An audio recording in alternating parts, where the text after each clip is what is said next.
नमस्कार, मैं जीवन वर्मा आपका इस यूट्यूब चैनल पर बहुत बहुत स्वागत करता हूं।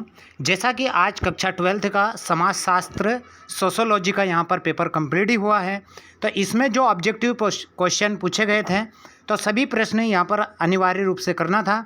तो इस यूट्यूब चैनल के माध्यम से हम यहां पर इन ऑब्जेक्टिव प्रश्नों को कंप्लीट ही करेंगे। तो पहले प्रश्न से प्रश्न क्रमांक 1, 3 एवं 5 ऑब्जेक्टिव प्रश्न दिए गए हैं। उन्हीं ऑब्जेक्टिव प्रश्नों को यहाँ पर कंप्लीट ही करेंगे कि आपने परीक्षा में किस प्रकार से इनको सॉल्व किया है। तो चलिए इन ऑब्जेक्टिव प्रश्नों को यहाँ पर कंप्लीट ही करते हैं। और आपको बता दें, अगर आप हमारे इस चैनल पर नए हैं तो प्लीज़ चैनल को सब्सक्राइब कर लीजिएगा, लाइक करें और शेयर करें। तो चलिए इस पेपर में प्रश्न क्रमांक 1 की ओर बढ़ते हैं। और इसमें प्रश्न क्रमांक 1 में हमसे किस प्रकार से यहाँ पर प्रश्न पूछे गए थे। पहला जो प्रश्न पूछा गया था, यहाँ पर सही विकल्प चुनकर हमें लिखना था। पहले वाला है, भारत में पहली राष्ट्रीय जनसंख्या नीति कब हुई थी, यानी कब जनसंख्या नीति लागू की गई थी। तो इसका ग वाला राइट आंसर है 1976 में। सेकंड है, भाषा की दृष्टि से जनजाति को कितनी श्रेणियों में विभाजित किया गया है। तो इसका ग वाला राइट आंसर आएगा 4 श्रेणियों में विभाजित किया गया है। तीसरा है, जनसंख्या की दृष्टि से विश्व में भारत का कौन सा स्थान है। तो वो है यहाँ पर दूसरा स्थान है। इसी के बाद में आपको बता दें, 4th नंबर का है, नागरीकरण का सामाजिक प्रभाव है। तो चौथे का जो राइट आंसर होगा वो ग वाला, यानी उपयुक्त सभी, आवास समस्या, अपराधों में वृद्धि, प्रदूषण, ये उपयुक्त सभी रहेंगे। 5वां वाला है, भारत में कौन सी अर्थव्यवस्था प्रचलित है। तो हम देखेंगे यहाँ पर मिश्रित, यानी ग वाला राइट आंसर होगा। 6ठा दिया है, औद्योगिक समाज की विशेषता है। तो इसका जो राइट आंसर होगा वो है पहले वाला क, यानी विकसित बाजार प्रणाली। तो इस प्रकार से प्रश्न क्रमांक 1 से 6 तक के जितने ऑब्जेक्टिव प्रश्न हैं उनको यहाँ पर कंप्लीट ही हमने किया है। अब प्रश्न क्रमांक 2 सेकंड की तरफ बढ़ते हैं। रिक्त स्थानों की पूर्ति कीजिए। पहले वाला जो दिया है, इसमें जनसंख्या के विज्ञान को कहा जाता है जनसांख्यिकी कहा जाता है। क्या कहा जाता है? जनसांख्यिकी कहा जाता है। तो पहले वाले रिक्त स्थान में क्या आएगा? जनसांख्यिकी आएगा। सेकंड जो दिया है, दुरुपयोग का विनिमय एवं निवारण अधिनियम सन में पारित किया गया था। तो इसमें काफ़ी कन्फ्यूजन है, लेकिन आप इसमें जो दिया है वो है 1967 में पारित किया गया था। इसी के बाद में तीसरा है, यहाँ पर जाति खालिस्तान से निर्धारित होती है। तो कहाँ से निर्धारित होती है? जन्म से ही निर्धारित होती है, यानी क्या आएगा तीसरे में? जन्म।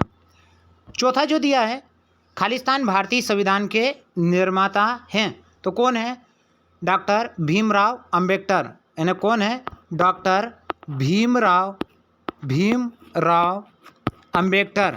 ये क्या है? भारतीय संविधान के निर्माता है।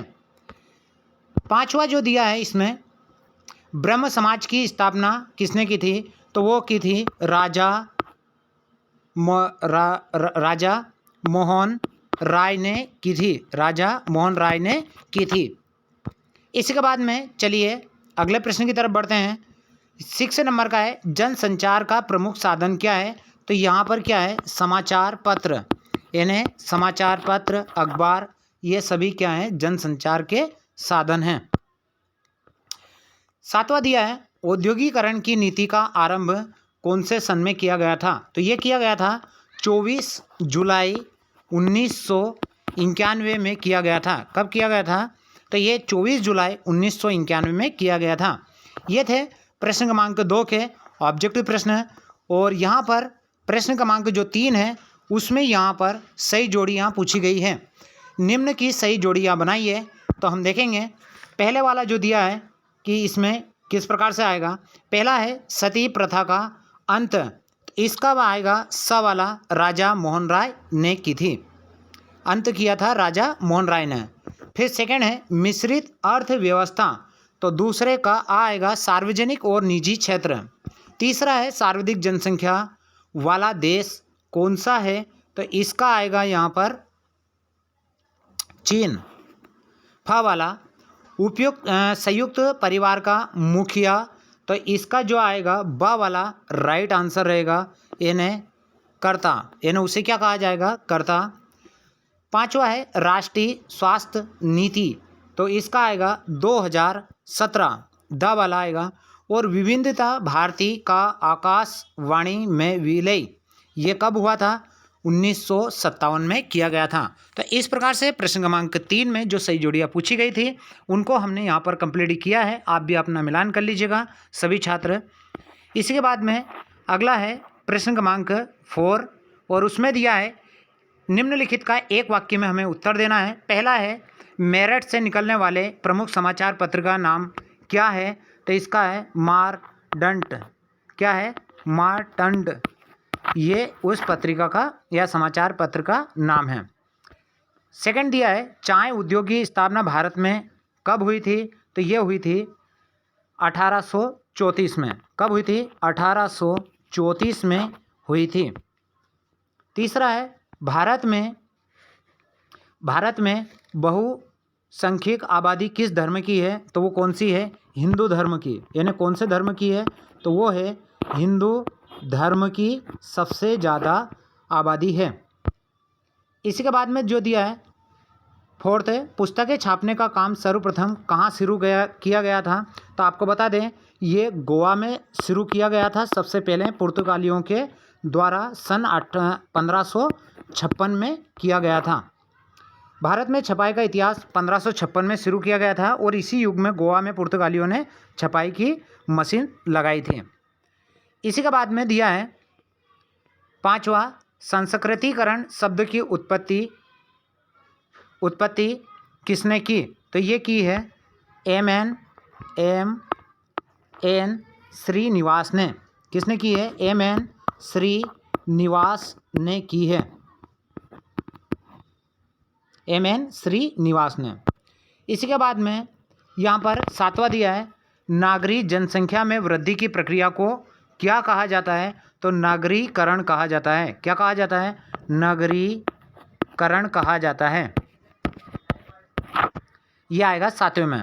तो चलिए ये था प्रश्न क्रमांक यहाँ पर 4th, जिसमें एक वाक्य में हमें आंसर देना था। चलिए प्रश्न क्रमांक 5 की तरफ बढ़ते हैं और उसमें जो दिया है सत्य और असत्य। पहला दिया है सूचना का अधिकार अधिनियम 2005 में लागू किया गया था, तो ये सत्य है। सेकंड है राज्य पुनः गठन आयोग की रिपोर्ट 1 नवंबर 1956 को क्रियान्वित की गई थी, तो ये भी क्या है, हमारा सत्य है। तीसरा है हस्तशिल्प का विकास औद्योगिक समाज की विशेषता है, ये हमारा असत्य है। चौथा है ग्रामीण समुदाय का मुख्य व्यवसाय गैर कृषि कार्य है, ये हमारा असत्य है।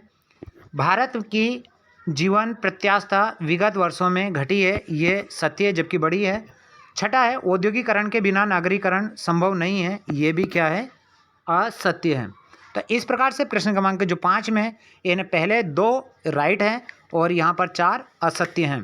तो इस प्रकार से ये प्रश्न क्रमांक 1 से 5 तक के प्रश्न को हमने यहाँ पर कंप्लीट ही किया है। तो सभी छात्र इनको अपने मिलान कर लीजिएगा कि आपने परीक्षा में किस प्रकार से किया है।